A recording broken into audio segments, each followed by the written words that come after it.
ठीक है, एंथेसिन्स and gibberellins. तो अकॉर्डिंग टू चलाख्यान, जिब्रेलिन्स एंड एंथेसिन्स जो हैं ये दोनों के दोनों को हम सामान्य रूप से क्या कह देते हैं, फ्लोरिजन।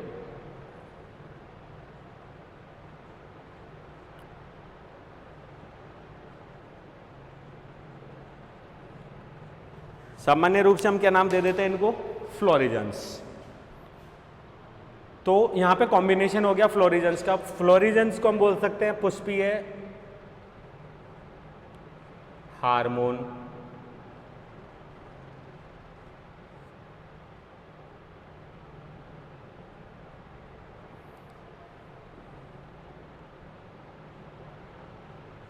पुष्पीय हार्मोन्स। यहां हमको इसकी जरूरत नहीं पड़ रही। अब जिब्रेलिन्स के लिए अगर अपन कहें तो जिब्रेलिन्स के लिए आवश्यकता है किसकी, प्रकाश की। जिब्रेलिन संश्लेषण के लिए आवश्यकता किसकी पड़ रही है, प्रकाश की। इसलिए हम ये कह सकते हैं कि जिब्रेलिन्स का संश्लेषण किस में हो रहा है, प्रकाश में, अर्थात डे लाइट में। और वहीं एंथेसिन्स जो है इसका संश्लेषण किस में हो रहा है, अंधकार में। ठीक है, दैट इज नाइट। ठीक है, तो ऐसे में यहां पे जिब्रेलिन्स एंड एंथेसिन्स, अगर अपन बात करते हैं शॉर्ट डे लेंथ या शॉर्ट डे पादपों की, तो शॉर्ट डे पादपों में क्या हो रहा है, एंथोसाइनिन्स का संश्लेषण क्या रहेगा, कम। एंथेसिन्स का संश्लेषण क्या होगा, रिड्यूस। एंड जिब्रेलिन्स, GA कर देते हैं, that is gibberellin, short form में GA। तो जिब्रेलिन्स या GA का जो कंसंट्रेशन है वो क्या रहती है, अधिक। क्लियर है, यही कारण हो सकता है क्योंकि कि एंथेसिन्स जो है, कहाँ गया, हाँ एक चीज और लिख देते हैं, इनका संश्लेषण प्रकाश में और इनका संश्लेषण किस में हो रहा है, अंधकार में हो रहा है। जिब्रेलिन्स जो हैं वो एक तरीके से कायिक वृद्धि, वेजिटेटिव एलोंगेशन,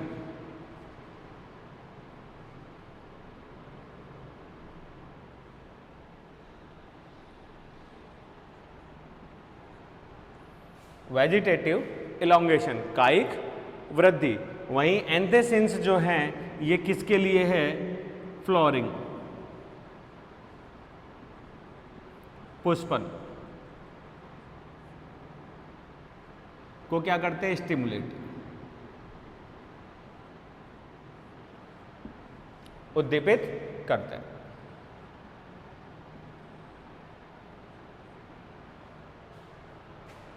वहीं LDP प्लांट्स की अगर अपन बात कर रहे हैं, लॉन्ग डे प्लांट्स, तो उसमें एंथेसाइनिन्स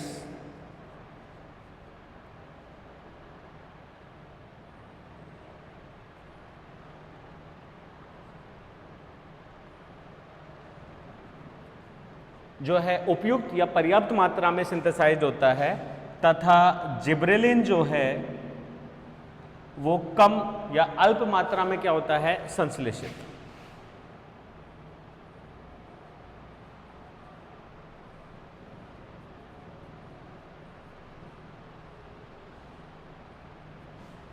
अल्प मात्रा में संश्लेषित होते हैं।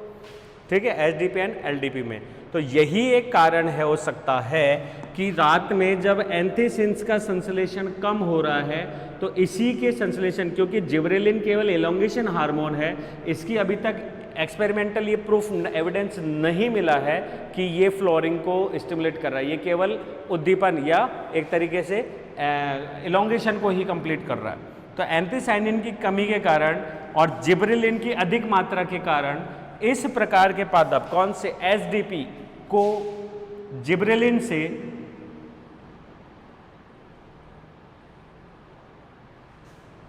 द्वारा उपचारित नहीं किया जा सकता, नहीं कर सकते। क्यों? क्योंकि जिब्रेलिन अगर स्टिमुलेशन के रूप में हम ले भी रहे हैं तो जिब्रेलिन की तो पहले से ही पर्याप्त मात्रा है, तो जिब्रेलिन हार्मोन देके इनमें पुष्पन की प्रक्रिया को डेवलप नहीं करवाया जा सकता। क्यों? क्योंकि एंथीसिंस की कमी है। यही कारण है कि रात में अगर इनमें इंटरप्शंस होता है या रात का पीरियड जो है सतत न होकर कालखंडों में डिवाइड हो जाता है तो इनके अंदर पुष्पन क्या हो जाता है? बाधित हो जाता है। क्लियर? ये सारी चीज। वहीं अगर आगे हम बात करें तो एलपीडीज के अंदर क्या हो रहा है? एंथीसिंस जो है वो पर्याप्त मात्रा में है, जिब्रेलिन कम है। अतः यहां पे हम क्या कर सकते हैं? इसे जिब्रेलिन हार्मोन से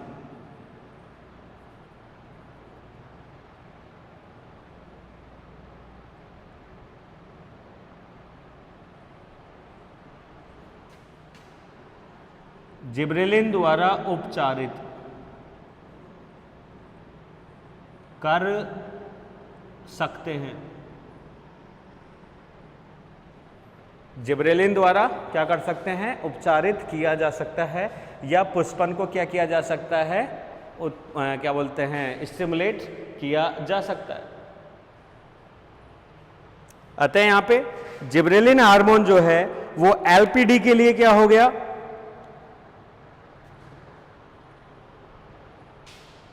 ये रहा एलपीडी पादपों में जिब्रेलिन क्या हो गया?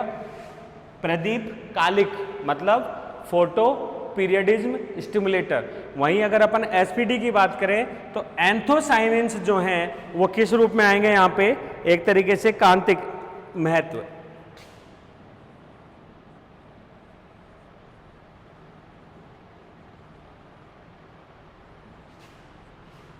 क्रिटिकल इंपॉर्टेंस, कांतिक महत्व, जबकि यहां पे जिब्रेलिन क्या हो गया? Critical importance.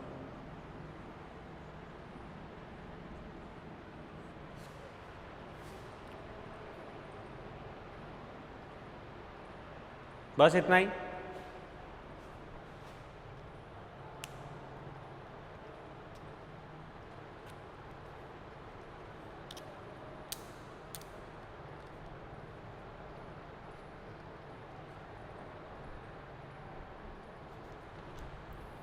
अब इसमें सबसे बड़ी जो समस्या आ रही है वो ये है कि इस सारे मत के अलावा सबसे मान्य मत यही है, लेकिन इसमें जिब्रेलिन जो है उसकी व्यवस्था, उसका संश्लेषण हम एक तरीके से एक्सपेरिमेंटल बेस पे पूर्ण रूप से ज्ञात कर चुके हैं, लेकिन एंथीसिंस जो हैं ये एक तरीके से अभी आभासीय है।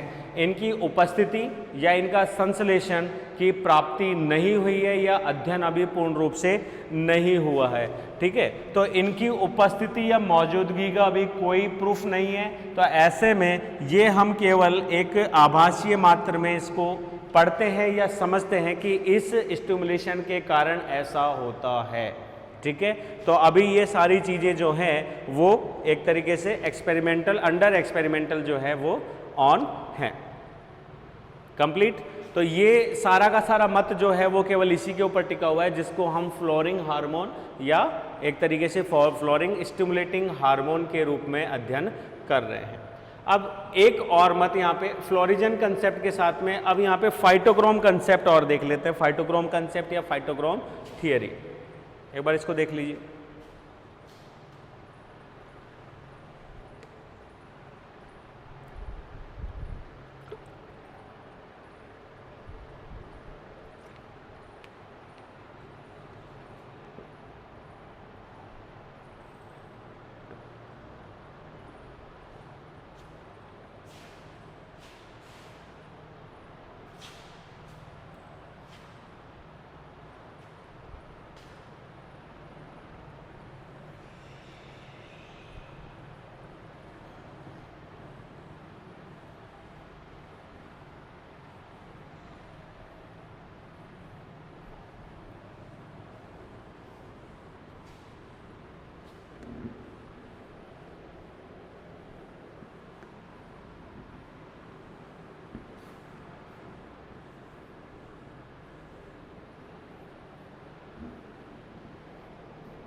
फाइटोक्रोम थ्योरी, फाइटोक्रोम की अगर अपन बात करें तो फाइटोक्रोम, फाइटो मीन्स प्रकाश, क्रोम का मतलब ग्रहण करने वाला, एक तरीके से पिगमेंट, वो पिगमेंट जो प्रकाश को क्या करते हैं, ग्रहण करते हैं। और अगर अपन फोटोसिंथेसिस के लिए चलते हैं हायर क्रिप्टोग्राम्स की ओर, तो फोटोसिंथेसिस के अंदर ये वो दीपक होते हैं जो कि प्रकाश के फोटॉन्स को, क्वांटासोम्स में मिलने वाले कण, chlorophyll A and chlorophyll B series and carotenoids and xanthophyll series. ठीक है, तो इसमें मेनली अगर अपन बात करें तो chlorophyll A and chlorophyll B की बात कर रहे हैं। PS1 के लिए अगर अपन कहें तो PS1 में जो फाइटोक्रोम्स की हम संख्या बताते हैं, फाइटोक्रोम्स, वो है लगभग PS, क्लोरोफिल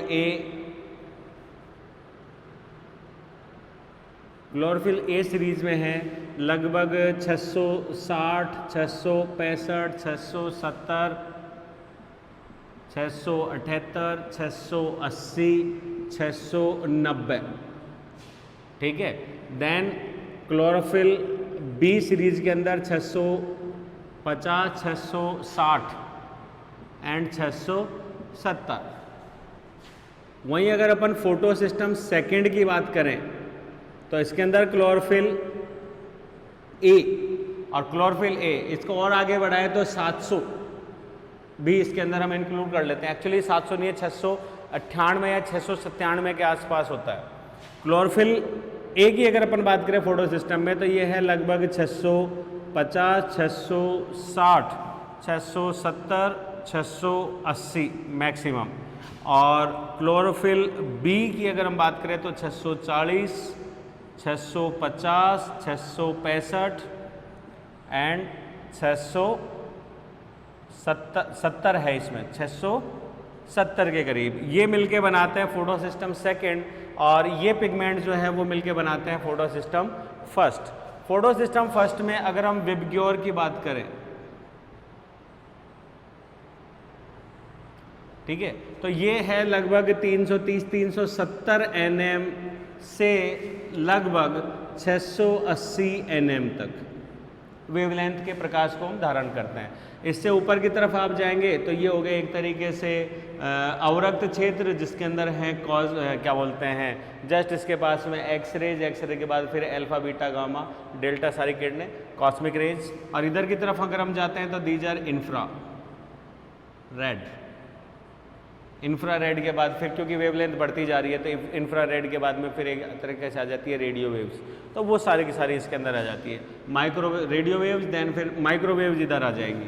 तो ये सारी की सारी चीज़ें हो गई, तो 680 nm तक। अब जो पिगमेंट्स है जिसकी हम बात करें, प्रकाश पिगमेंट 1, ये पिगमेंट क्या करता है 700 nm, और इसी लाइट इंटेंसिटी में से कभी कभी 730 और 700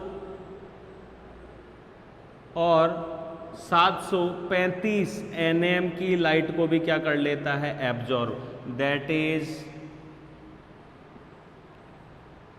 इंफ्रारेड इंटेंसिटी।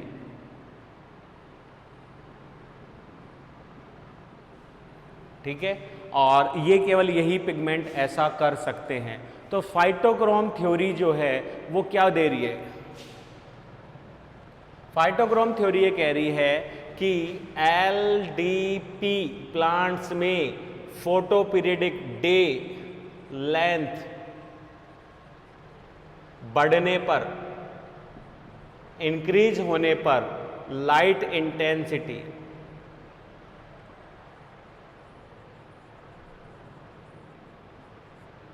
भी क्या हो जाती है, इंक्रीज हो जाती है, जिसकी वजह से जो फाइटोक्रोम है change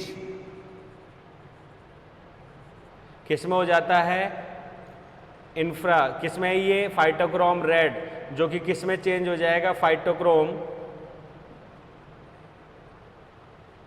infra red, that is PR। ठीक है, PR कन्वर्ट इनटू PIFR या FR भी लिख सकते हैं हम इसे। ठीक है, और जिसकी वजह से ये ग्रहण करता है 730 Nm और 735 Nm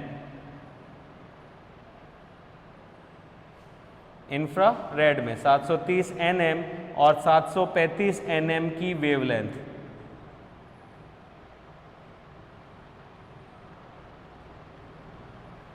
क्यों क्या कर लेते हैं, एब्जॉर्ब कर लेते हैं।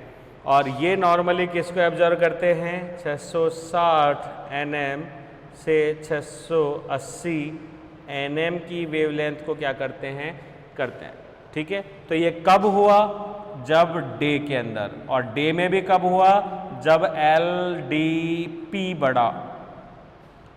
रात्रि के समय में जब इंटेंसिटी लाइट की क्या हो जाती है, कम हो जाती है इन नाइट, तो ये हो गया शॉर्ट डे प्लांट SDP के समान। यहाँ पे फाइटोक्रोम क्या हो जाता है, चेंज हो जाता है, और वो क्या करता है, मतलब कम इंटेंसिटी वाली लाइट को एब्जॉर्ब करता है। अब यहाँ पे दो चीज़ें हैं, ये जो चेंजेस है किसका, फाइटोक्रोम इंफ्रारेड का, तो ये हाई इंटेंसिटी वाली लाइट है जो कि यहाँ पे किसको, एंथेनिन जो हार्मोन था, किसके लिए, फ्लोरिंग के लिए, उसके संश्लेषण को अवरुद्ध कर देता है अथवा उसको क्या कर देता है, कम, जिसकी वजह से अगर डे लाइट बढ़ती है तो शॉर्ट डे प्लांट्स के अंदर किसका, फ्लोरिंग का डेवलपमेंट क्या हो जाता है, बाधित हो जाता है। वहीं अगर अपन लॉन्ग डे प्लांट्स की बात करें तो ये जो हार्मोन है उसकी उपलब्धि की वजह से ज़्यादा प्रकाश की आवश्यकता होती है। अगर उससे कम प्रकाश लब्धि मिलती है या इंटेंसिटी मिलती है तो क्या हो जाता है, चेंज, जिसके कारण उनमें भी पुष्पन जो है प्रभावित हो जाता है। क्लियर। तो ये है यहाँ पे phytochrome theory.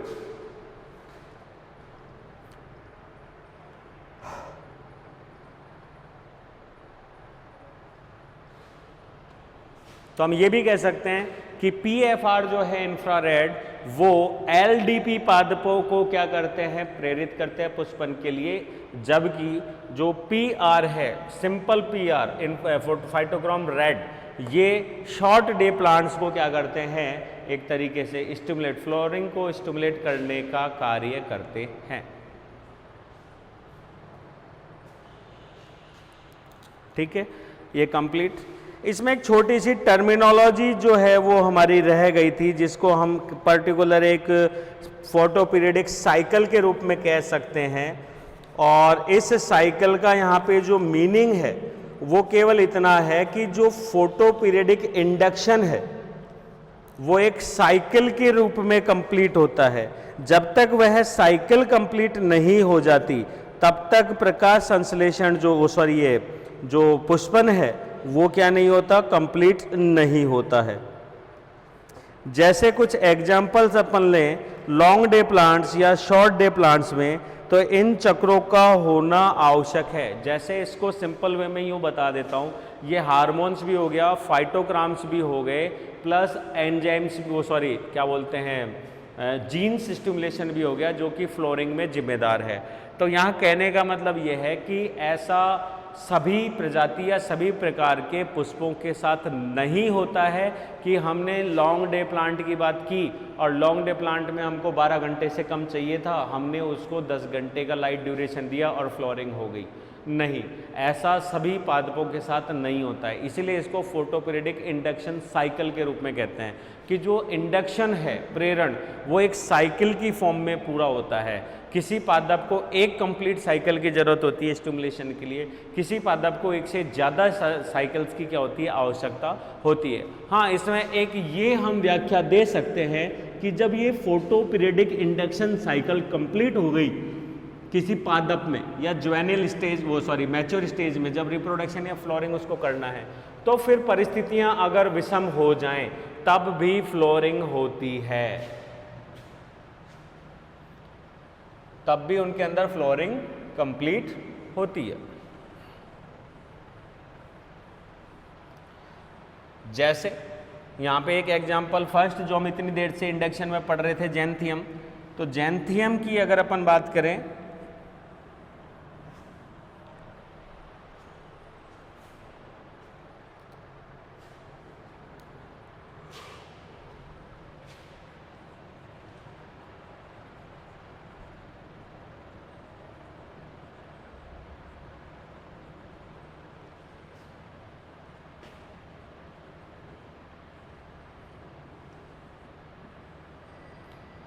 Photo periodic induction cycle की अगर हम बात कर रहे हैं तो इसके अंदर सबसे बड़ी चीज ये आ रही है परफेक्ट चक्र।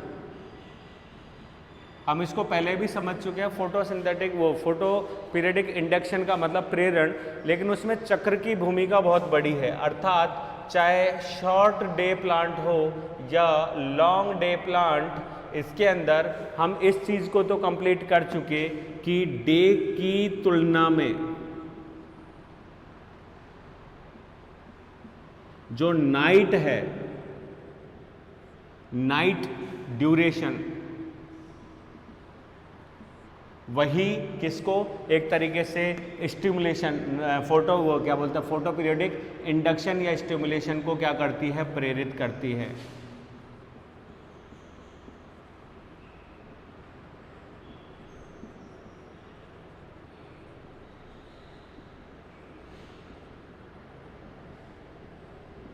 को क्या करती है, कंट्रोल करती है, सबसे बड़ी चीज। इसका मतलब डे लाइट से ज्यादा यहाँ पे जरूरत किसकी पड़ रही है, रात्रि में। क्योंकि हमने एक चीज और करी थी, that is short day plant.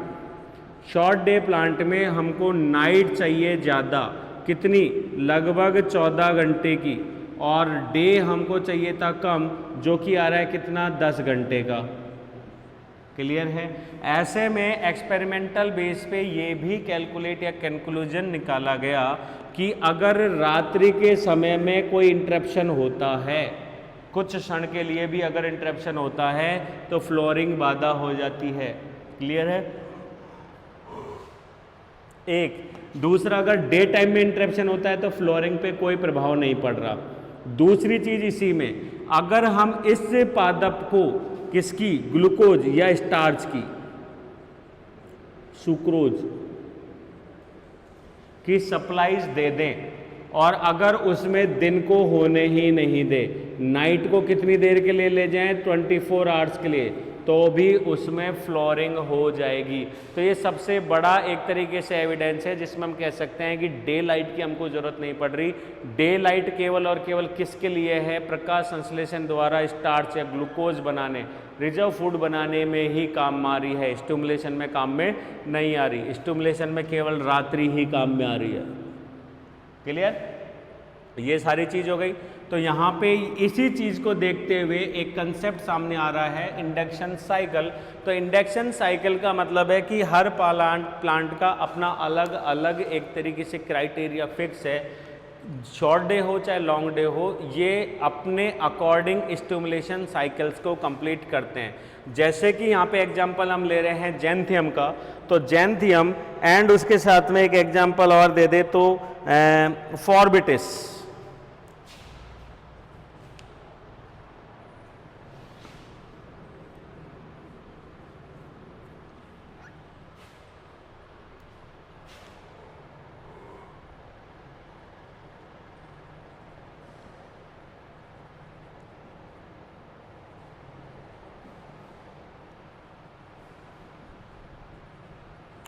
फॉर्बिटेस species है इसकी, नील अगर लिखना चाहे तो नील स्पीसीज है, स्पीसीज कर देते हैं। में इंडक्शन साइकिल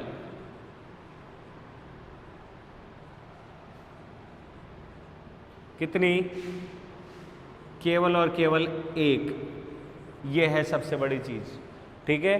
इनमें केवल एक इंडक्शन साइकिल अगर कंप्लीट रूप से मिल जाती है तो इनके अंदर फ्लोरिंग प्रेरित हो जाती है, केवल एक। दूसरा इसकी सबसे बड़ी चीज ये, और हम अगर डिस्कस करें तो अगर इंडक्शन साइकिल कंप्लीट हो जाती है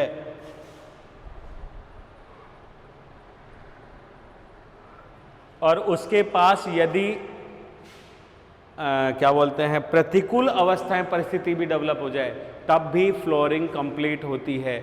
उसी तरीके से कुछ एग्जाम्पल्स और हम यहाँ पे दें तो जैसे कि सोयाबीन,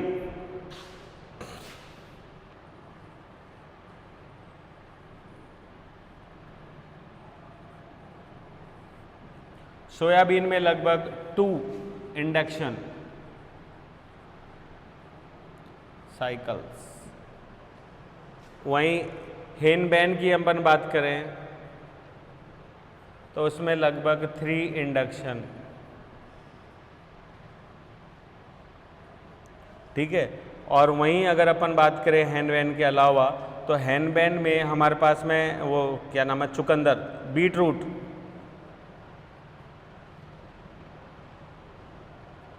चुकंदर की अगर अपन बात करें तो चुकंदर में लगभग 15 से 20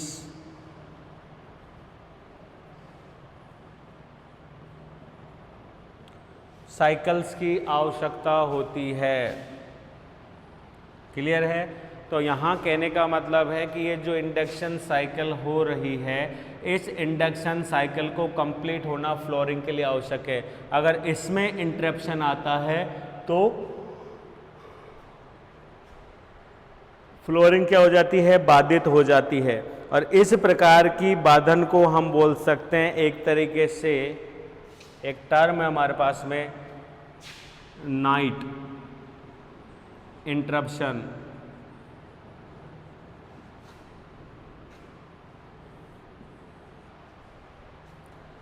नाइट इंटरप्शन, इसको हिंदी में हम लिख सकते हैं रात्रि भंगीकरण।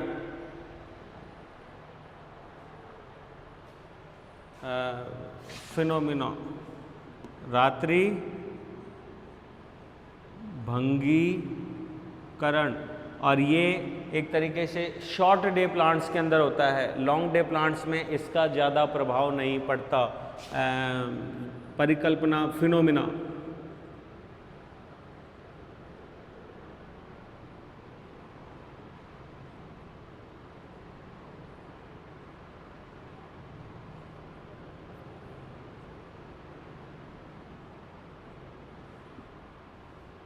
ठीक है, रात्रि भंगीकरण, फिनोमिना, प्रभाव, इफेक्ट कर देते हैं फिनोमिना की जगह, अगर ज़्यादा वो हो तो इफेक्ट,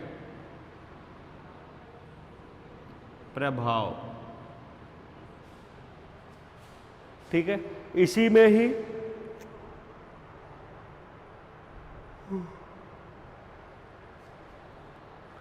एक और अगर अपन लें तो यदि कहाँ गया, दैट इज एसडीपी में। एलडीपी में जहाँ दिन की लंबाई या अवधि बहुत ज़्यादा है, उस लंबी अवधि में अगर हम इंटरप्शन करते हैं तो उस इंटरप्शन का कोई प्रभाव नहीं पड़ता। क्लियर है? और फ्लोरिंग कंप्लीट होती है, एक चीज़। दूसरा, रात्रि चक्रों का मतलब समझिए। मान लीजिए किसी पादप में 10 इंडक्शन साइकिल्स की आवश्यकता थी, ठीक है, या कंप्लीट होने के लिए, फ्लोरिंग के लिए 10 इंडक्शन साइकिल्स चाहिए उसके लिए, और उसमें से उसने किसी कारण से 8 साइकिल्स को क्या कर लिया, कंप्लीट। 8 साइकिल्स क्या कर लिए उसने, कंप्लीट। और अगर 2 साइकिल्स जो लास्ट के बच रहे थे के बीच इंटरप्शन अगर हो जाता है तो यहाँ पे फ्लोरिंग कॉज नहीं होगी, क्योंकि इसके इंडक्शन साइकिल्स को तभी 10 कंप्लीट सतत रूप से होने पर ही इसको क्या किया जाता है, माना जाता है। तो इस तरीके के इंटरप्शन में यहाँ पे एक सिंपल सा मैकेनिज्म है कि अगर ऐसा नहीं हो रहा है, कहाँ गया,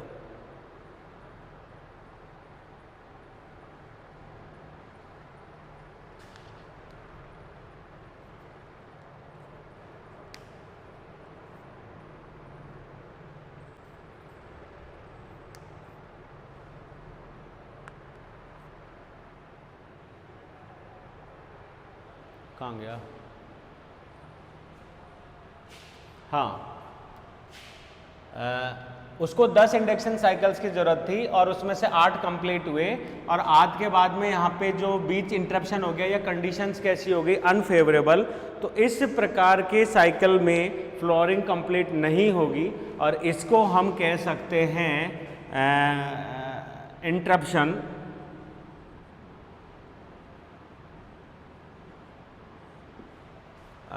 इंटरप्शन क्या बोलते हैं, इंडक्शन।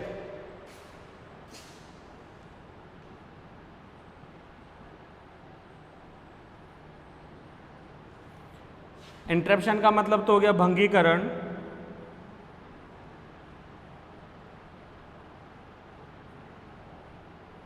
और क्या बोलते हैं प्रेरण अवस्था, ठीक है।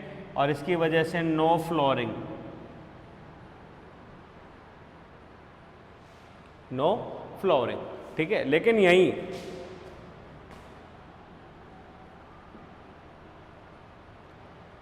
अगर कुछ पादप ऐसे भी हैं लॉन्ग डे में जिनके अंदर 10 इंडक्शन साइकिल्स की आवश्यकता है और उसमें से उन्होंने 8 को कंप्लीट कर लिया, और 8 के बाद में परिस्थितियां कैसी हो गई, विषम, और उन विषम परिस्थितियों के बाद भी उसने अपनी 2 साइकिल्स को कंप्लीट कर लिया, तो ऐसे में प्लांट जो है उनको कंप्लीट काउंट कर लेता है, अर्थात पूरी किस में काउंट कर लेता है, 10 में, इंटरप्शन के बावजूद, अर्थात उस पर इंटरप्शन का प्रभाव नहीं पड़ रहा, दैट इज स्टेडी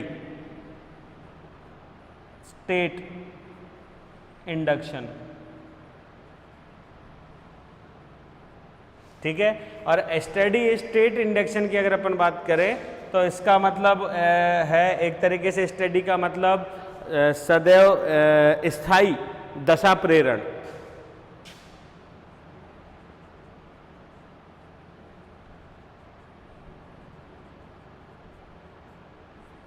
स्थायी दशा प्रेरण, ठीक है। और इसमें फ्लोरिंग क्या हो जाएगी, डेवलप, इसमें फ्लोरिंग जो है वो कंप्लीट हो जाएगी या फ्लोरिंग उसके अंदर दिखाई देगी। इसी में एक टर्मिनोलॉजी और ऐड कर देते हैं कि कभी कभी क्या होता है,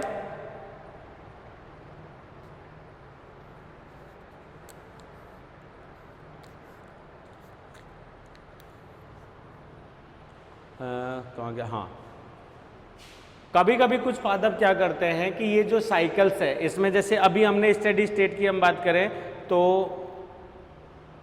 पार्टियल, इसको एक नाम और दे देते हैं इंटरप्शन, इंटरप्शन को हम नाम दे देते हैं पार्टियल,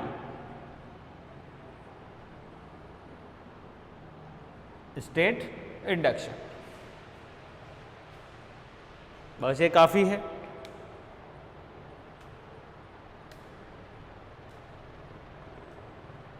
ठीक है, अब ये तो था पूरा का पूरा इफेक्ट किसके द्वारा, बाय लाइट। अब यहीं फ्लोरिंग पे हम एक इफेक्ट और पढ़ते हैं, वो है टेम्परेचर, कि फ्लोरिंग पर टेम्परेचर का भी क्या पड़ता है, प्रभाव पड़ता है। That phenomena is known as vernalization, बसंतीकरण।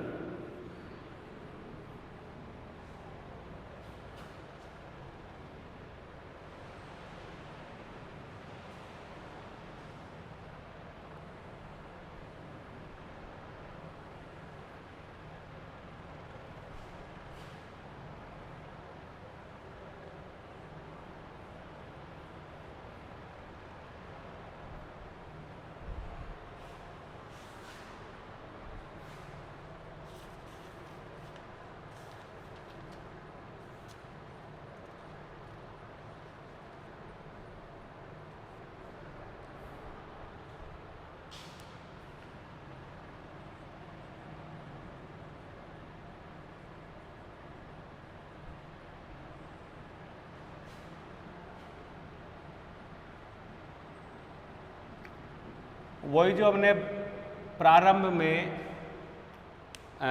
उपचार किया था, शीत उपचार भी इसको हम बोलते हैं। गार्डनर ने जो सबसे पहले क्या बोलते हैं एक एक्सपेरिमेंट दिया, मैरीलैंड, वो उस पर क्या था, तंबाकू की स्पीसीज थी मैरीलैंड, ठीक है, मैमोथ।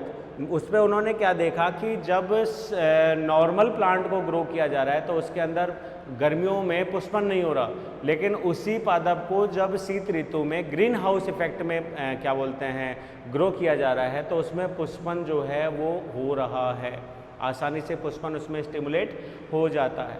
तो यही एक्सपेरिमेंट लाइट के साथ साथ किसको, टेम्परेचर को भी इंडिकेट करेगा, अर्थात वे बीज जो कि ग्रीष्म ऋतु में अंकुरित होते हैं शीत ऋतु के प्रति टॉलरेट नहीं होते और उनमें पुष्पन की वृद्धि वो जो स्टिमुलेशन है वो क्या हो जाता है, संदमित हो जाता है। अर्थात उनमें कायिक वृद्धि ही होती है लेकिन क्या बोलते हैं पुष्पन है वो नहीं हो पाता। क्लियर है। वहीं अगर अपन चलते हैं दूसरी ओर क्या कि अगर हम कुछ सीड जो कि अंकुरण हुए हैं किसमें, शीत ऋतु में, और उनका शीत में कुछ समय के लिए उपचार हुआ है, तो इस प्रकार के सीड्स जब पुष्पन करते हैं तो उस पर शीत ऋतु का या कम टेम्परेचर का दुष्प्रभाव नहीं होता और वे आसानी से कम तापमान पे भी क्या हो जाते हैं, पुष्पित हो जाते हैं। अर्थात पुष्पन की क्रिया पर ताप का प्रभाव क्या कहलाता है, वसंतीकरण या वर्निलाइजेशन प्रोसेस कहलाता है। ठीक है, अर्थात टेम्परेचर इफेक्ट ऑन फ्लोरिंग।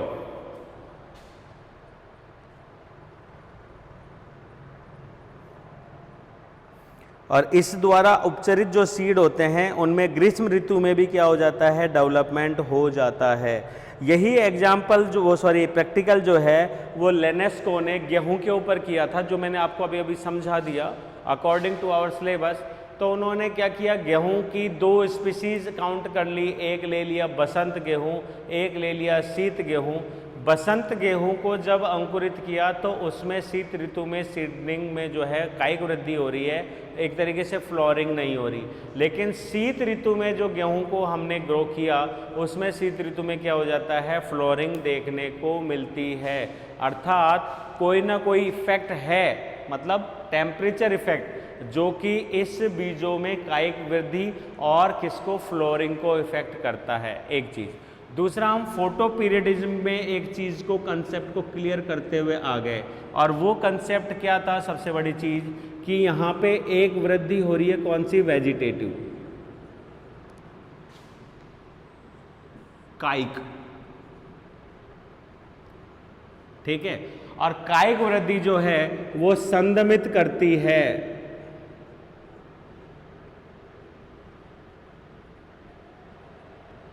किसको, फ्लोरिंग को, पुष्पन को। पुष्पन को क्या करती है, ये सदैव संदमित करती है। इसका मतलब अगर हम इस वेजिटेटिव वृद्धि को ही संदमित कर दें तो प्रेरण मिल जाएगा किसको, पुष्पन को। इसका मतलब अगर कायिक अवस्था को संदमित किया जाए तो वो पुष्पन अवस्था के उद्दीपन का कारण बनता है, जो कि एंडोजीनस और एक्सोजीनस स्टिमुलेटर्स के आधार पर या इफेक्ट जो फैक्टर्स होते हैं पर डिपेंड करता है।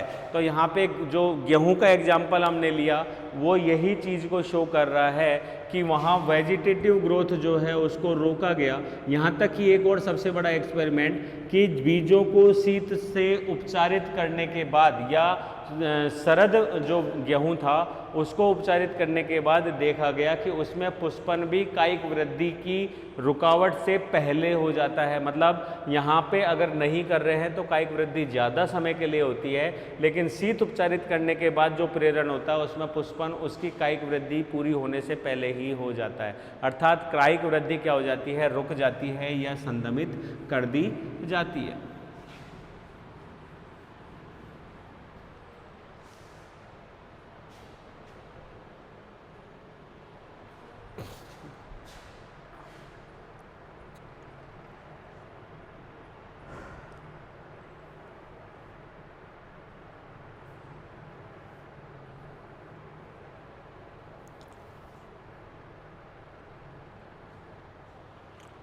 इसमें भी एक प्रभाव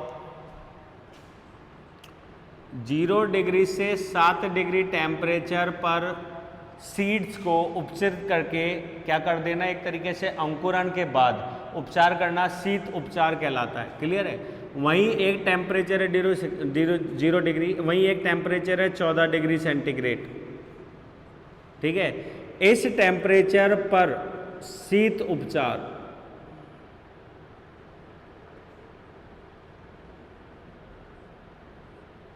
इस पर शीत उपचार जो है वो मैक्सिमम फ्लोरिंग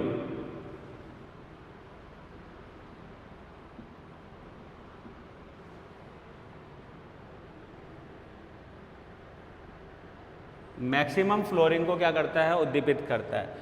वहीं 1 से 7 वाला जो है वो शीघ्र फ्लोरिंग, मतलब एक तरीके से पहले ही, शीघ्र का मतलब हो गया प्रीमेच्योर या पहले ही, शीघ्र पुष्पन को इंड्यूस करता है।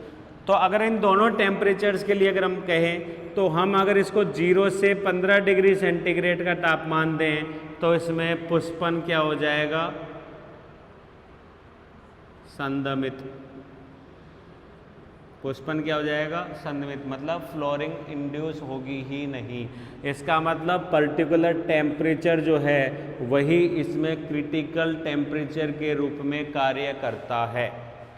अब यहाँ पे अगर अपन मैकेनिज्म ऑफ ट्रांसपोर्टेशन की देखें तो वही फोटोपीरियडिज्म की तरह जो फ्लोरिजन हार्मोन्स हैं वो पत्ती में बन रहे हैं और कहाँ जा रहे हैं, शूट अपेक्स तक। तो यहाँ अगर अपन बात करें इनका एक तरीके से बनना या इनका ट्रांसपोर्टेशन, तो ये बन कहाँ रहे हैं, ये बन रहे हैं किसमें, अगर अपन मोनोकॉट्स या एक वर्षीय पादप की बात कर रहे हैं तो इनकी उपस्थिति कहाँ है, सीड्स में।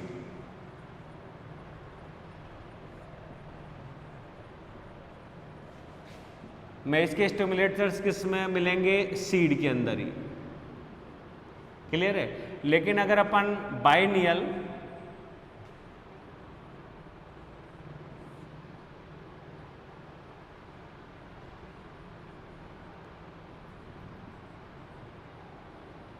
या पेरिनियल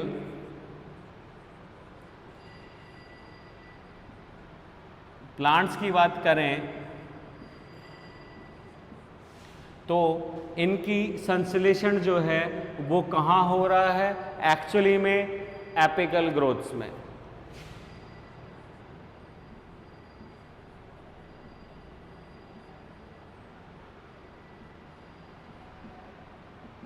ठीक है, तो एक्चुअली में बन कर रहे हैं एपिकल ग्रोथ के अंदर ही इनका संश्लेषण हो रहा है, ठीक है। लेकिन वहां से इनका ट्रांसपोर्टेशन जो है वो अलग अलग जगह पर होता है,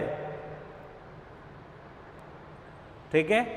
मैस्मेटिक सेल्स में हो रहा है, एपिकल सीड्स में, और वहां से अलग अलग जगह पे हो रहा है। इसके एक एक्सपेरिमेंट की हम बात करें तो एक हमारे पास में बड है,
ठीक है, एक सिंपल एक्सपेरिमेंट पे हम यहाँ पे 2 ले रहे हैं एपिकल मेरिस्टम।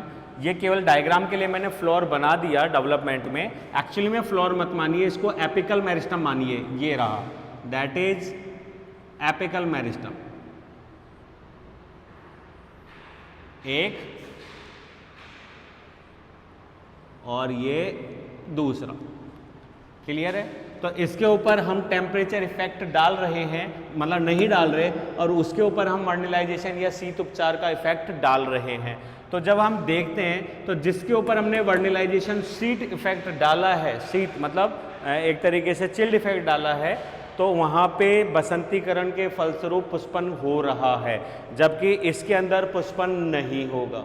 क्लियर है? और इसके स्टिमुलेटर्स के ट्रांसपोर्टेशन की अगर अपन बात करें तो ऐसा शूट जिसके अंदर हमने बसंतीकरण किया और दूसरा शूट जिसमें बसंतीकरण नहीं किया, तो नहीं करने वाले के साथ अगर हम इसके ग्राफ्टिंग कर दें, क्लियर है, तो ग्राफ्टिंग करने के बाद क्या हो रहा है, अब दोनों शूट्स के अंदर क्या होने लगेगा, बसंतीकरण के बाद डेवलपमेंट स्टार्ट हो जाएगा। क्लियर है? और अब दोनों के दोनों क्या करेंगे, फ्लोरिंग। इसका मतलब बसंतीकरण से या शीत उपचार से कोई ऐसे केमिकल्स या रासायनिक पदार्थों का संश्लेषण कंट्रोल हो रहा है जो कि क्या कर देता है, पुष्पन को प्रेरित करता है। ठीक है?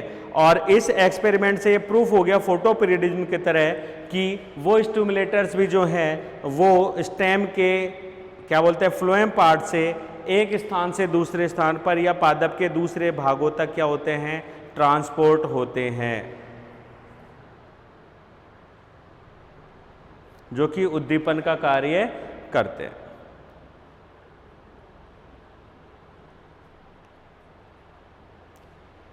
ठीक है?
इसी में एक प्रोसेस पर्टिकुलर, जैसे अगर अपन वर्निलाइजेशन की बात कर रहे हैं तो इस प्रोसेस में किया क्या जा रहा है, ये मिटा देता हूं।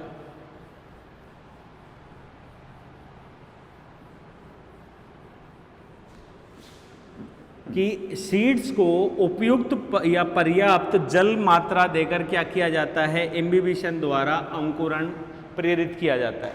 ठीक है? और उन अंकुरित बीजों को मतलब 0 से 5 डिग्री सेंटीग्रेड आवश्यकता अनुसार, कभी कभी यह 2 से 7 डिग्री सेंटीग्रेड का रेशो भी हम लेके चलते हैं। ठीक है? टेम्परेचर पर उपयुक्त समय के लिए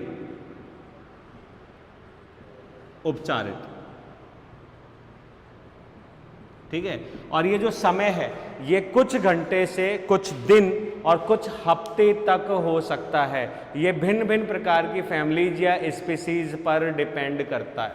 क्लियर है, जिसके अनुसार यह है जो टाइमिंग है ये अलग अलग हो सकता है। और जब इस टाइम पीरियड को कंप्लीट कर लिया जाता है दैट इज वर्निलाइजेशन। क्लियर। इसमें भी फोटो पीरियडिज्म की तरह एक वर्ड और आता है दैट इज डीवर्निलाइजेशन।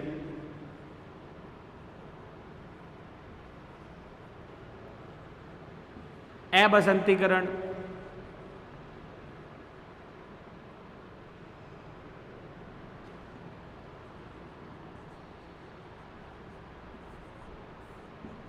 अबसंतीकरण की अगर अपन बात करें तो अबसंतीकरण में क्या हो रहा है, अबसंतीकरण में अगर वर्निलाइजेशन कंप्लीट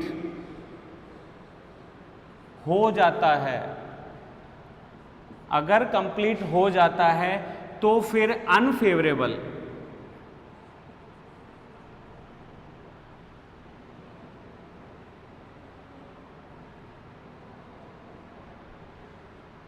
तो कंडीशंस या अनफेवरेबल कंडीशन होने पर भी पुनः उसको चेंज नहीं किया जा सकता। लेकिन अगर वर्निलाइजेशन कंप्लीट नहीं हुआ, इनकम्प्लीट,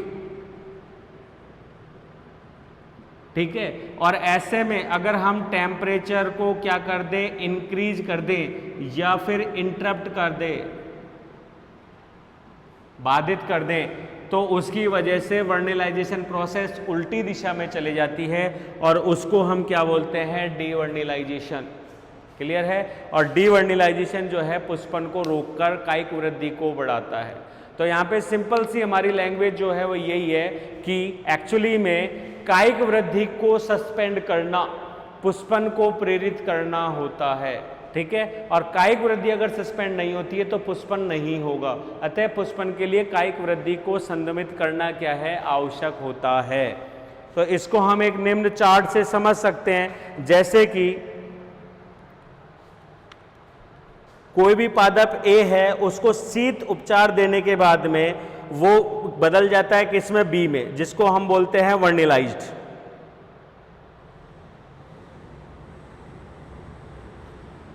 सेम इसी चीज को अगर हम समझे तो टेम्परेचर पे वर्निलाइज करने पर ए प्रोडक्ट टू टेम्परेचर कौन सा है, low temperature, that is B. B पे अगर अपन कर देते हैं एक तरीके से वर्निलाइज, कम टेम्परेचर पे, तो वो क्या हो रहा है अभी, अंकुरित, अंकुरित होकर प्रोडक्ट बना बी। बी को हमने क्या कर दिया, वर्निलाइज, अर्थात इसका कोल्ड कर दिया, cold treatment, that is 0 degree centigrade to 5 degree centigrade पे इसको क्या कर दिया, स्टोर या वर्निलाइज किया, ट्रीट किया, दैट इज सी। और अगर ये कंप्लीट हो गया तो ये कभी भी लौटेगा नहीं, that kind is known as वर्निलाइज्ड।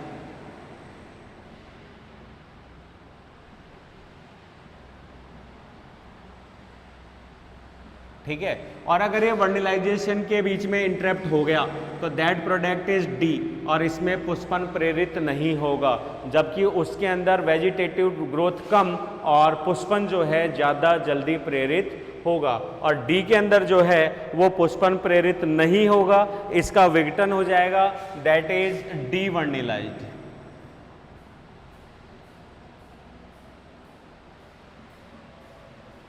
That is devernalized. ठीक है। तो ये हमारा वर्निलाइजेशन का टॉपिक जो है वो कंप्लीट्स।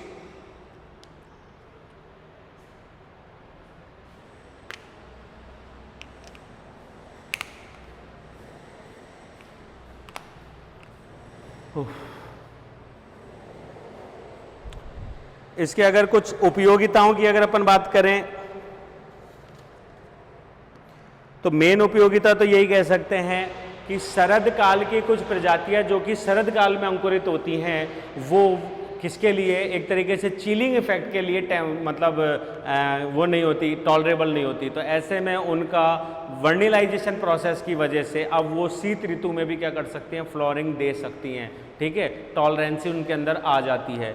दूसरा, ऐसी फसलें जो कि कायिक वृद्धि कर रही है और हमें उनकी सीडलिंग्स या फ्लोरिंग्स की आवश्यकता होती है, तो वर्निलाइजेशन प्रोसेस से हम उनकी क्या कर सकते हैं, ग्रोथ्स को कम कर सकते हैं या उनकी कायिक वृद्धि को क्या कर सकते हैं, कम कर सकते हैं और उनमें पुष्पन जो है उसको क्या कर सकते हैं, प्रेरित कर सकते हैं। इसी के विपरीत कुछ ऐसे फसलें जिनमें हमें वेजिटेटिव पार्ट्स की जरूरत है रिप्रोडक्टिव की तुलना में, तो रिप्रोडक्टिव पार्ट आते ही उनके अंदर क्या हो जाता है, एक तरीके से वेजिटेटिव ग्रोथ रुक जाती है, रिप्रोडक्टिव पार्ट डेवलप होती है, फ्लोर पार्ट डेवलप होते ही। तो ऐसी कंडीशन में हम उसमें डीवर्निलाइजेशन प्रोसेस के द्वारा क्या कर सकते हैं, पुष्पन को रोक कर उसके कायिक वृद्धि को क्या कर सकते हैं, डेवलप या इंड्यूस कर सकते हैं, ठीक है। पादपों में जो है कूल रेजिस्टेंस जो है उसको हम बढ़ा सकते हैं। और दूसरी चीज़, बसंतीकरण की वजह से जो फसलीय पादप है उनमें रोग प्रतिरोधक क्षमता, इसको हम ऐसे समझ सकते हैं, कुछ पादपों में जो पैथोजन या माइक्रोब्स अटैक्स होते हैं जिनकी वजह से ब्लाइट डिजीज टाइप, जैसे एक एग्जांपल लें तो अर्ली या लेट, तो ये अर्ली और लेट जो डिजीज या इन्फेक्शन है वो उनकी ग्रोइंग सीडलिंग्स के ऊपर डिपेंड करता है या उनकी फ्लोरिंग पोजीशन के ऊपर क्या करता है, डिपेंड। तो वर्निलाइजेशन से जब हम फ्लोरिंग को पहले ले लेते हैं या पहले क्या करवा लेते हैं, स्टिमुलेट कर लेते हैं, तो ऐसी कंडीशन में अब उनके पास कायिक वृद्धि का समय कम रह जाता है और जो इन्फेक्शन है वो एक तरीके से या जो पैथोजन है वो अपनी रिप्रोडक्टिव साइकिल कंप्लीट नहीं कर पाता और प्लांट जो है वो डिजीज रेजिस्टेंस के रूप में क्या होते हैं, डेवलप होते हैं।